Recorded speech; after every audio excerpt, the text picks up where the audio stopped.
This video is going to review and rank the most common jobs you will see in fintech companies. Now, this will be quite contentious because it's not only that the ranking is based on my personal experience working in two different fintech companies, it's also that what is best for one might not be best for another. So a job that might be ranked first doesn't necessarily mean that it's going to be the best job that you should pursue. Also, to be fully transparent, from all the jobs I'm going to talk about, I worked only as a software engineer. However, I either worked closely or been exposed to the rest of the roles through colleagues or friends. The criteria for the ranking are: first, compensation, how much you will get paid and what the compensation will look like.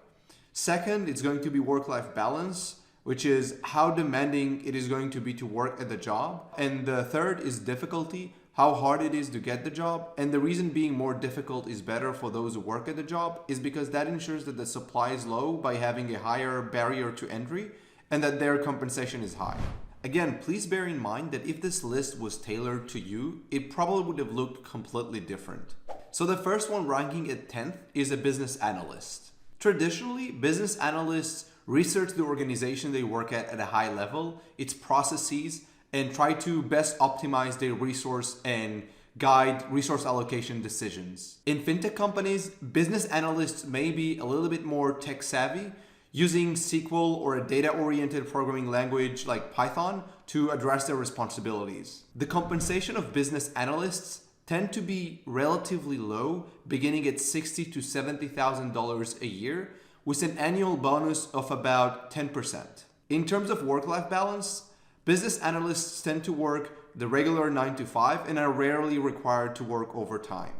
It's also not very difficult to break into becoming a business analyst, and usually having a degree in finance or economics is virtually a surefire way to do so. With that said, business analyst is mostly an entry-level job, and with experience you will grow into more senior and more rewarding roles. Coming at 9th place, operation managers are responsible for making sure that the business works. Operation managers understand the domain in which the business operates and act as subject matter experts for the services and products that the company provides for its customers. Because of that nature, an operation manager will look different at a company like Robinhood compared to an operation manager at a company like Stripe or Carta. At Robinhood, an operation manager will likely understand the life cycle of a trade and make sure that all the trades that are being processed are done so successfully, while at a company like Stripe, an operation manager is likely an expert in online payments. The compensation is usually comprised from a base salary and a bonus, starting at $90,000 to $110,000 annually, with a regular annual bonus of about 10%. Operation managers usually work a 9 to 5, but they will be required to be available when a business service goes south. Working in business operations mostly takes experience and expertise of the field. Usually there are no hard skills, but in a fintech company, it won't be uncommon to see ops people running SQL queries. At 8th place, the compliance officer or compliance product manager. It is metaphorically the dark night of fintech. Since fintech companies usually access the customer's capital, they are highly regulated by government agencies like the SEC and the FDIC. If the company fails to comply, they can be fined sometimes for hundreds of millions of dollars. Therefore, it is imperative to comply with regulations, which is what compliance officers ensure. The base salary along with the annual bonus usually falls in within the range of $90,000 to $115,000 for an early compliance officer. The work-life balance is usually pretty decent, rarely requiring to work overtime, and relatively to other roles, it's also ironically less stressful. Compliance officers are primarily experts in laws and regulations relating to the business, and usually require a degree in either law or economics. Finally, unlike a business analyst, one can make their whole career as a compliance officer because there are growth opportunities from an entry-level compliance officer all the way up to executive roles such as the chief compliance officer. At number 7, data analysts analyze the company's data to provide actionable insights, build and improve their data products, and build machine learning pipelines in fintech companies and tech companies at large. The base salary of an entry-level data scientist is usually within the range of $110,000 to $125,000. Usually there is an annual bonus of 10% and an equity grant that vests on a different schedule depending on the company. The work-life balance can take a hit sometimes because the projects don't always guarantee a business impact and usually also take longer to complete. To become a data scientist, you would usually need a degree in computer science or statistics with additional knowledge in programming. The field tends to be competitive, therefore the interviewing will tend to be more rigorous. At number 6, we have risk manager. Risk management leans heavily towards the finance side in the fintech spectrum, and usually fintech companies have risk managers overseeing loans such as credit or leverage. Whenever a financial institution lends capital to a borrower, there is a risk involved because the loan might default. Risk managers are there to set policies, assess the risk in the company, and make sure that 2008 doesn't happen all over again. The compensation of a risk manager includes a base salary that is between $110,000 and $130,000 early on, and a high bonus that can go up to 30%.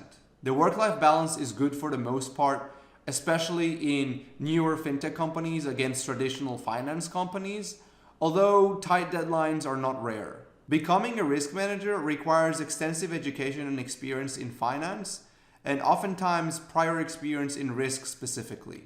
The career path in risk begins as a risk analyst, but goes all the way up to a chief risk officer. Product manager is ranked as number 5.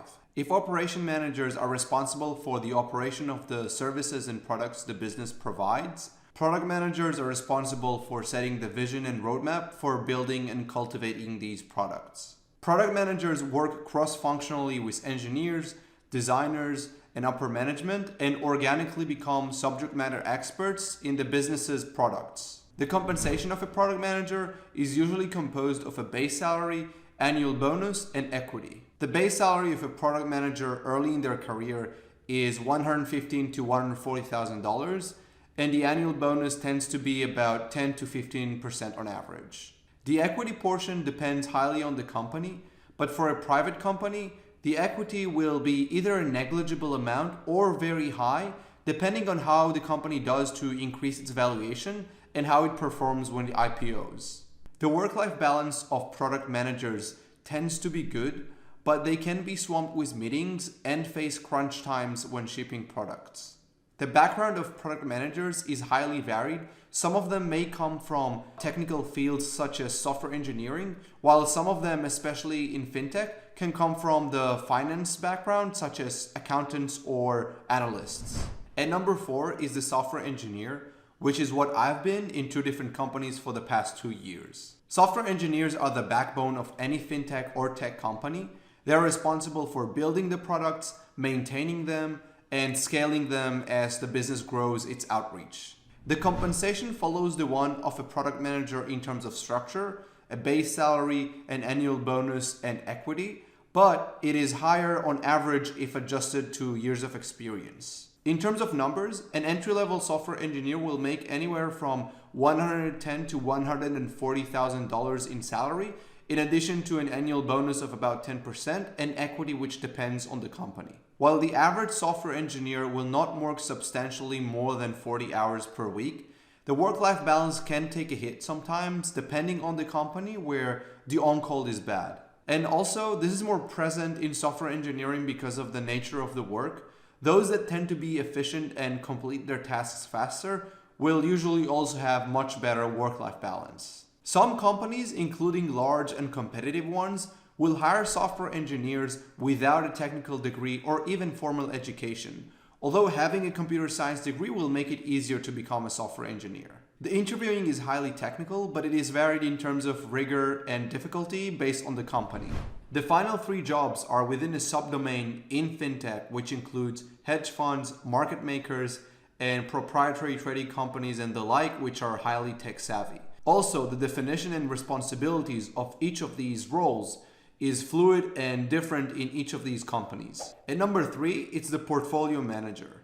Portfolio managers develop investment strategies and conduct market research. They also manage risk, and they may also communicate with clients in companies where the money invested is of a third-party investor, like in a hedge fund. They hold the utmost responsibility for the performance of their portfolio. Unlike engineers and product managers, the compensation is all cash, including a base salary and an annual bonus. The salary tends to be around $180,000 and $250,000, but with a good portfolio performance, the bonus can take the total compensation into the millions. While working 40-hour weeks is common, it's not rare to see portfolio managers working long hours, especially if the performance of their portfolio is subpar.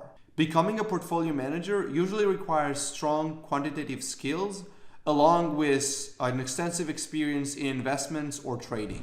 And number 2 is the quantitative trader. As mentioned, the role may look different between different companies, but usually the responsibilities of a quantitative trader is implementing a mathematical trading model programmatically and tweak them to maximize the performance of their implementation using theoretical knowledge in trading. The compensation is composed of a base salary, which is usually between $180,000 to $300,000, and an annual bonus that heavily depends on their trading performance, which can be sky high and take their compensation into 7 figures. For proportions, the top 5 to 10% of quantitative traders at top hedge funds or proprietary trading firms usually make multiple millions of dollars yearly.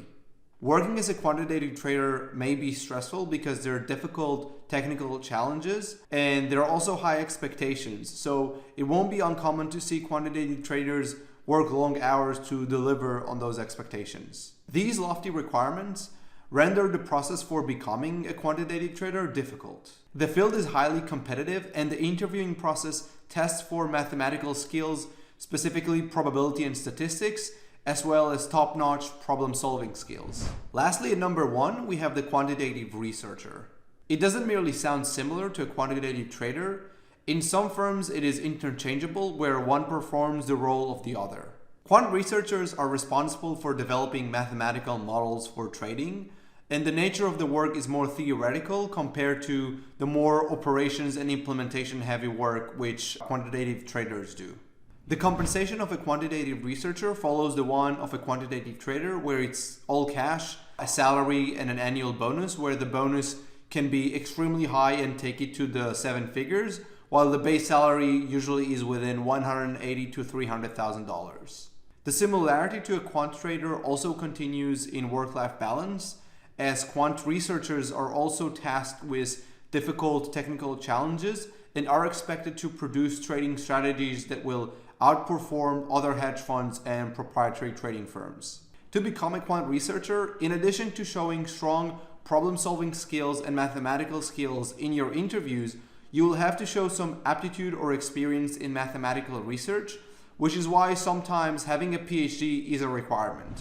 And this concludes the ranking. As a reminder, please remember that these roles that I've described and ranked based on my subjective experience will look different in different companies. With that said, thank you so much for watching. Please comment down below if anything that you've experienced differs than what I've mentioned, and if you're interested to learn about 4 private fintech companies that are hiring for some of these roles and will go public, check out the next video. Peace.